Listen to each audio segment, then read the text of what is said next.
सलामकुम Copy.pk के platform पर खुश आमदीद। अब आज हम आपको दिखाने लगे हैं MPC 2011 की इंस्टॉलेशन।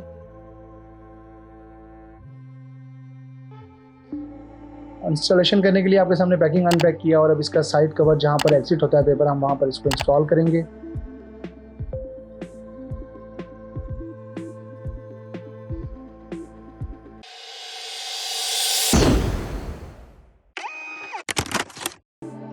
इसको हम डबल साइड टेप लगी हुई होती है इसको यहाँ पर लगा लेंगे ताकि आपके पिन्स वगैरह जो आप ओपन करते हैं वो भी लगा सकते हैं। और इसके अंदर डस्ट कवर है आपका, जिससे आप ग्लास साफ करते हैं।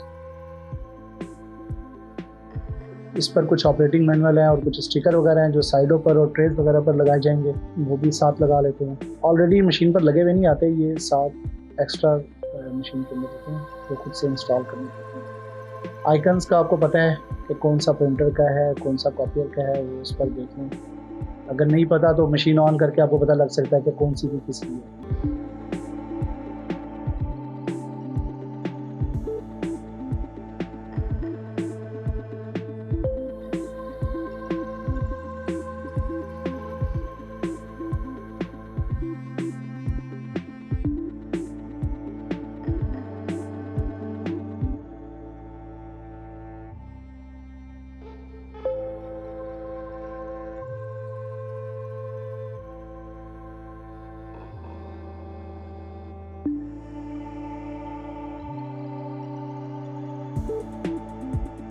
ये फेस अप के लिए है, जो आप ADF यूज़ करते हैं तो इसके लिए ज़रूरी है कि यहाँ पर फेस अप स्टिकर हो ताकि कस्टमर को पता लग जाए या एंड यूज़र को पता लग जाए कि इसको अपने कैसे पेपर को रखना है। समटाइम ऐसा होता है कि फेस डाउन करके स्कैनिंग कर रहे होते हैं तो स्कैनिंग हो नहीं पाती। पेपर रिमूव करने के लिए स्टिकर लगा दिया कि रिमूव कैसे किया जाएगा। मशीन रेडी होगी, मशीन को अब हम प्लग कर लेंगे। ऑन करते हैं मशीन को, इसको सीधा करके लगा लेते हैं। इसके बाद मशीन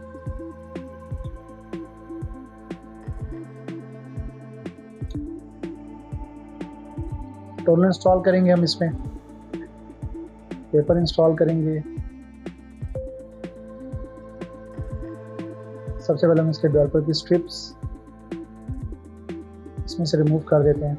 ब्लैक, सियान, मैजेंडा, येलो, ये तमाम स्ट्रिप्स हमने निकाल दी हैं और अब हम इसमें टोन इंस्टॉल करेंगे आपके सामने।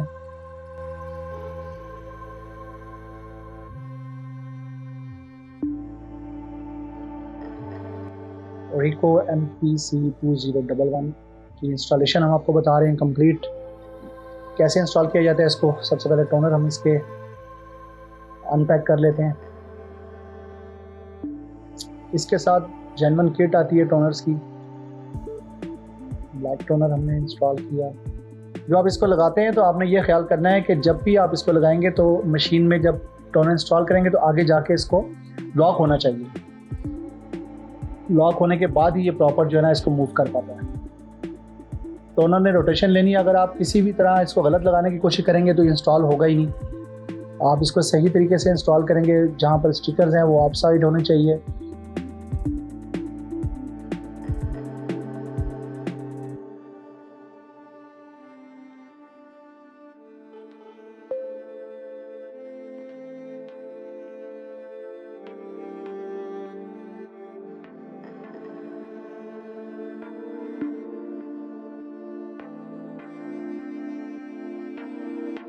तो मशीन पासवर्ड मांगेगी आपसे, यूज़र पासवर्ड, और इसको हम एडमिनिस्ट्रेटर पासवर्ड देंगे। लॉगिन करेंगे इसको सबसे पहले और पेपर में ट्रेस में पेपर भी लगाएंगे। यूज़र पासवर्ड देने के बाद हम इसको मशीन ऑन ऑफ होगी, शट डाउन हो जाएगी। उसके बाद आप थोड़ा वेट करेंगे। वेट करने के बाद आपको पता लगेगा कि मशीन में कॉपियर और थोड़ा जब मशीन रोटेशन लेती है उसके बाद थोड़ी देर के बाद आपको पता लगता है कि ये डॉक्यूमेंट सर्वर भी है, इसमें प्रिंटर भी है, स्कैनर भी है। आइकन में थोड़ा वेट करना पड़ेगा। आपको बूट कर रही होती है मशीन। ट्रेज में पेपर इंस्टॉल कर दिया गया है, आपके सामने तमाम आइकन ऑन हो गए हैं। और अब हम इसका काउंटर, आप ये देखिए 0 है और तमाम काउंटर 0 थे। ये देखिए जो प्रिंटर स्कैनर कॉपियर थे। ये हमने काउंटर भी ले लिया है ताकि कस्टमर को इजीली हम इस पर साइन स्टैम्प दे सकें। अब हम इसकी इंस्टॉलेशन करते हैं, कैलिब्रेशन कराएंगे, कलर्स की कॉन्फ़िगरेशन कराएंगे। और पहले हम इसकी पोर्ट लगा लेते हैं नेटवर्क के लिए। मेंटेनेंस में जाएं आप, काउंटर की से मेंटेनेंस में गए, ऑटो कलर कैलिब्रेशन। सबसे पहले कॉपियर को हम स्टार्ट करेंगे, स्टार्ट प्रिंटिंग। अब ये अपना प्रोसेस करेगी, एक पैटर्न बनाएगी। थोड़ा टाइम लगता है इसमें, तकरीबन कोई 2 से 3 मिनट या 5 मिनट लग सकते हैं।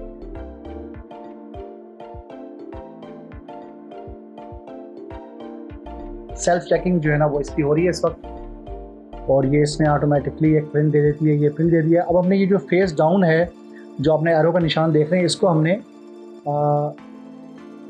ये देखिए, ये फेस डाउन अलाइन करना है। अब हमने इसको रखकर ये यहाँ पर बिल्कुल कॉर्नर इसका वहाँ से मिलना चाहिए, ये साइड, ठीक है जी। एग्जैक्ट पेपर को इस तरह रखना है। इसके बाद इसको हमने स्टार्ट स्कैनिंग कर लेना है।